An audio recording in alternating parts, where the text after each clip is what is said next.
परमेश्वर प्रभु यीशु मसीह हमारे लिए ऐसा कौन सा स्थान तैयार कर रहे हैं कि जिसमें प्रभु को इतना समय लग रहा है कि मतलब प्रभु जब आज से 2000 साल पहले थे तब कह रहे थे कि मेरे पिता के घर में रहने के बहुत से स्थान है, नहीं होते तो मैं कह देता कि अब मैं वहां जा रहा हूं और तुम्हारे लिए जगह तैयार कर रहा हूं, ताकि जहां पे मैं रहता हूं वहां तुम भी रहो। यानी प्रभु हमारे लिए घर तैयार कर रहे हैं, हम इस बात को मानते हैं।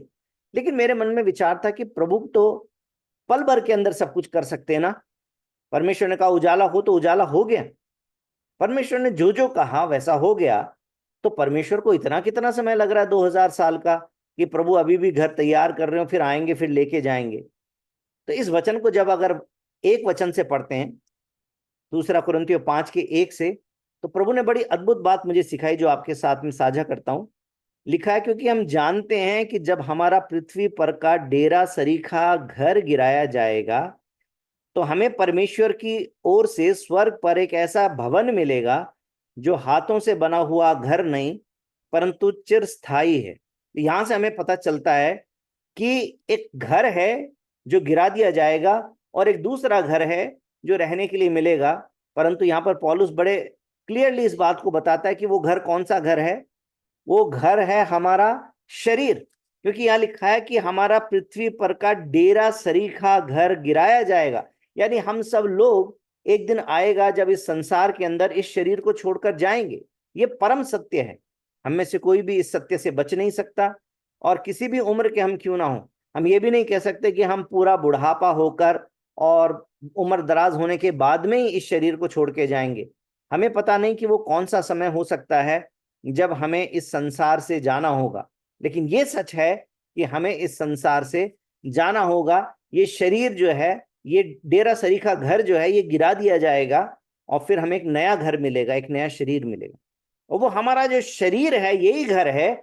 ये जो शरीर है ये विनाशी शरीर है, यानी ये धीरे धीरे करके विनाश की ओर, नाश की ओर या जर्जर होने की ओर चलता है और एक दिन खत्म हो जाता है। लेकिन एक नया घर मिलेगा, यानी कि हमारे आत्मा के रहने का घर भी एक अविनाशी शरीर है, एक अविनाशी शरीर है।